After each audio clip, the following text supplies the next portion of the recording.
Hi submarine friends, welcome back to watching me build my diesel electric submarine. So in the last video, I spent the whole video marking this all out, measuring where to cut the opening for the vent valves. So what I'm going to do, I've already cut a piece of donor metal and it actually goes right here. Like so, I've got to put my glasses on. You notice I have this clamp here, that's so that I don't run into this darn rod sticking out. So this goes right here like so. And I measured already, I measured the length of the valve that this has to clear, and it's 6 inches, so from here to here.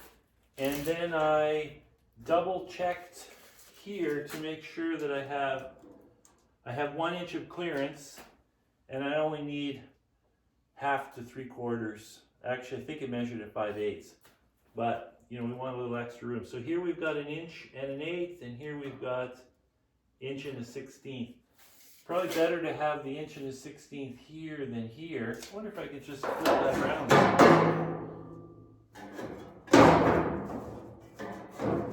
Nope, that doesn't work. So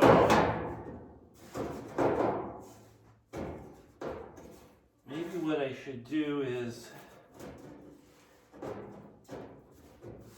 just, see, my problem is there's a little piece of weld there from before. Let me just knock that off of there.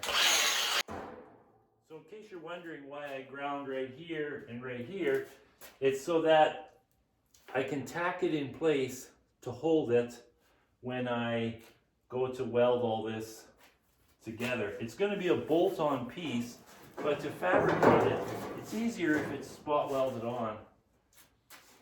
So what I'm going to do now that I have, just going to double check this. Yeah, see, I got 1 inch there now, 1 inch and 1/8, 1 inch and 1/16, so that's excellente. So what I got to do now is make a template. So rule number 1, if you're fabricating stuff like this, keep big cardboard boxes. And this is why. So I need a template. So I just take donor cardboard like this, and I'm just going to put it right in there like that. Ow. Give it a little tap like that. But I do have a pencil, so I can scribe it as well. Usually I would just smack the cardboard and it leaves an imprint. I just cut myself. Okay, so now let's just cut that out. I can't find my big paper scissors, so I'm just going to use the sheet metal scissors. These seem to actually work better anyways.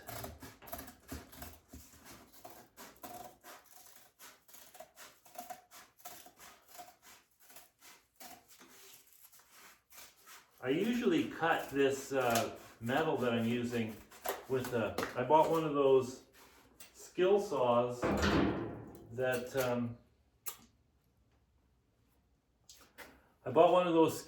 for cutting metal. I think I paid 400 Canadian, 450, something like that, I don't know. It's a bit pricey, but holy cow. That thing is like magic. I cut this stuff all day long. The blades, it would be nice if they lasted longer. They're $50 a piece, but you know, for the convenience and the time you save, it's worth the money. And actually, I kind of cheat because I have a grinding stone here for cutting or sharpening my cutter bits, my carbide bits, and I just resharpen those blades. I can get the first blade I bought, I got 10 sharpenings out of it, but I've switched up to a better blade. I buy the red ones. I can't remember what they're called now. But anyways, they really work good, and they last they last pretty good too, compared to the ones that came with the saw. Okay, so there, well that's perfect, look at that. Wow. So now I'm just gonna mark the ends.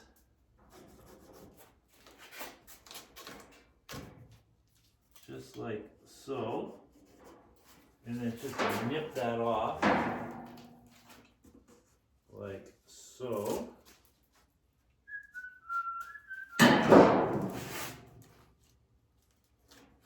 It worked good opening my big garage door to get rid of all the smelliness in here. It didn't take long at all. And I just turned the fan off that blows the heat upstairs. So it's no big deal. And no critters came sneaking in. Okay, I could have brought one of my dogs down, but I don't want them breathing this. Okay, so this is going to go here.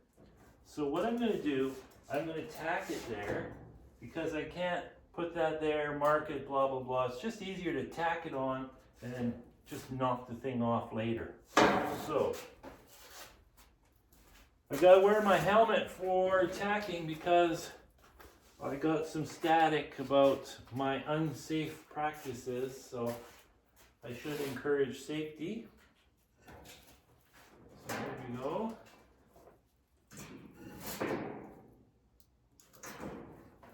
It's very helpful if you turn the welder on. There we go.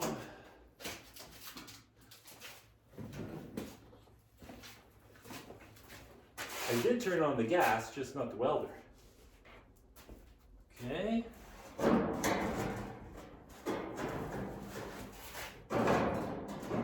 I'll start at that end. Got a bit of a twist.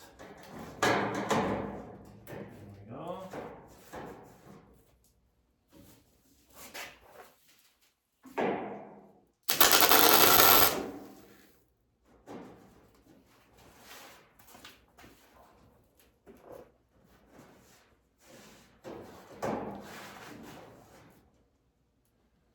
Okay.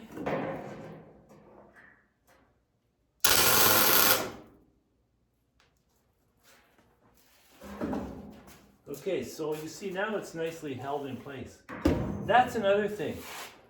The thumbnail for this video, I'm deliberately using this thumbnail because it shows the submarine being built with this whole sail piece green. So the sub is painted black, but the sail is still green. It's not painted yet. Looks really good. So, but this looks really good to me as well. So let's take a vote on which looks better, the green sail or the black sail. Boy, I'm really torn because that green looks really nice. Okay, so now we just take our template like so. And then, this is pretty heavy cardboard, so I actually do need to scribe it with the pencil.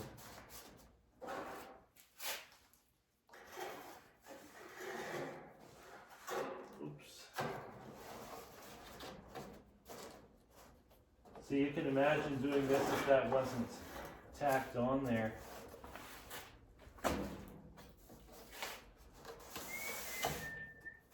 And then I can use this template as well to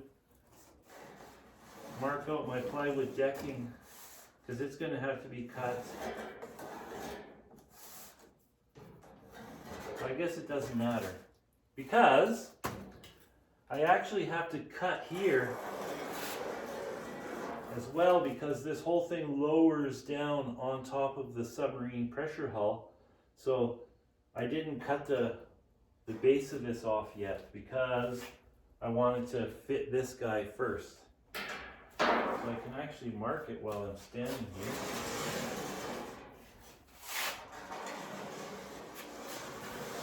And that doesn't have to fit so perfect either because we just want the wood deck to fit this perfectly, or as perfect as possible.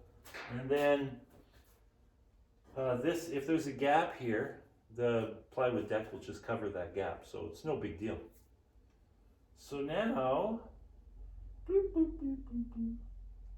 now I guess we cut that out. It's going to be kind of flippy floppy because it's such a thin piece, but let's see what happens. I guess what I could do, well, we'll try this. If this doesn't work, I can transfer this curve to some plywood, and then I can put the plywood chunk on top, scribe it, and then cut the plywood and use plywood as a template. It's just a bunch of more work, but let's see how this goes.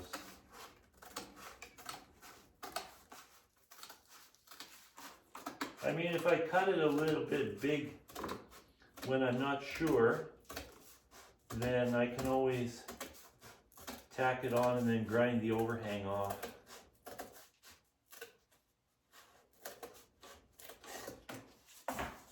See, it's not very solid. Usually when you're making a template, it's not this thin.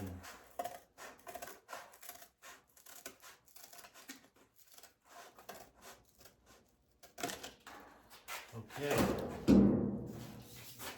so it's a little dodgy. Oh yeah, but it works. I think we might be okay, gang. Okay, so I'm gonna go outside because I've got this set up outside. I got a Black & Decker, those old Black & Decker workmates. Remember you had 2 cranks, and anyways, I found one in a basement at a job I did, so they didn't want it, so I brought it home. I got it set up outside so I can do stuff like this.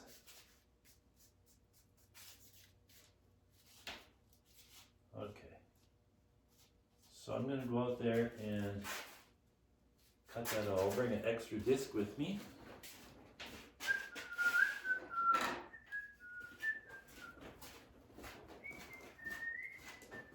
Whoops.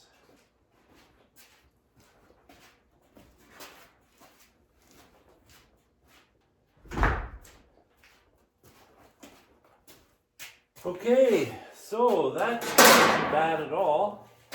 The trick to cutting this, obviously I have to use a zip cut because, well, for one, my skill saw blade is dull, but to cut this curve, you use a new zip cut on the straighter portions, and then use a half worn out zip cut for the curves because it's such a small disc, it can make that curvature. So let's see how this fits.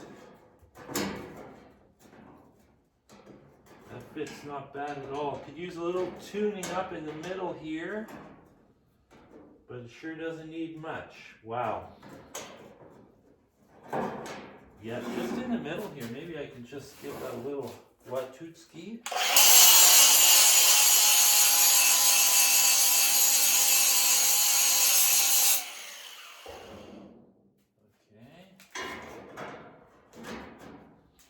So while I was cutting this outside, I was thinking, structurally, if this piece was welded to the sail and this piece was removable, this would act as a reinforcement for this here. So I have to think about that. The problem with that idea is this interface between the piece on top and the face piece. How do you, I mean, you can make it fit perfect, but is that going to be a hazard for getting cut? I mean, if it was rounded out with a grinder, I'm going to have to think about that. Yeah, well, for one, it would save me doing this weld, which doing this weld sucks. What I could do, I could tack this onto the sail, tack it really good, and then bolt this piece to the sail so that it's really secure, and then grind this off to match this perfect. And then if that works, and I'm happy with it, then finish welding it to the sail. I kind of like that idea.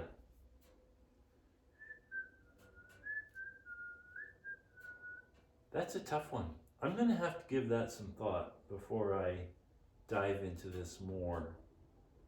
What I can do is I can get the other side to this stage, and then I'll decide. I don't know. I have to stand back and look at it. Oh, I think it looks okay.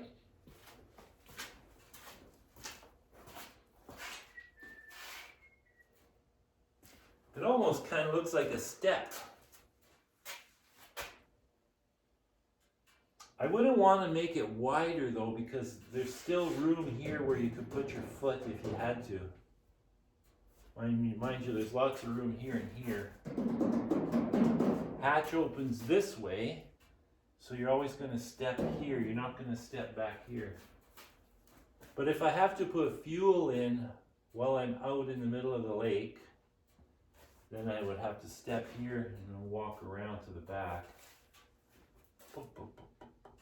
I have to think about all this.